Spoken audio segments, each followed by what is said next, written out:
महा आडंबर संपूर्ण है श्री बालुंकेश्वर मंदिर प्रतिष्ठा उत्सव। रायगड़ा सहर आराध्य देवता श्री बालुंकेश्वर मंदिर प्रतिष्ठा उत्सव आज शेष होईची।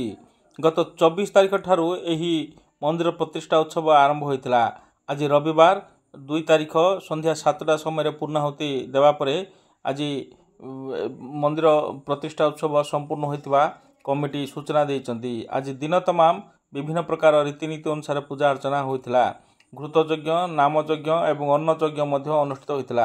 आखपाख अंचल अनेक श्रद्धालु माने जोग देइथिले। दिन 3टा पर्यंत प्रसाद सेवन कार्यक्रम मध्य जारी रहितिला। प्रसाद सेवन कार्यक्रम हेबा परे मंदिर चूड़ारे देवदेव महादेवंकर त्रिशूल मध्य प्रतिष्ठा उत्सव होइतिला। तबे एही उत्सव देखिया पई आखपाख अंचल अनेक श्रद्धालु माने मध्य जोग दैथिले। ए होउची से दृश्य त्रिशूल प्रतिष्ठा समयर ए होउची से दृश्य।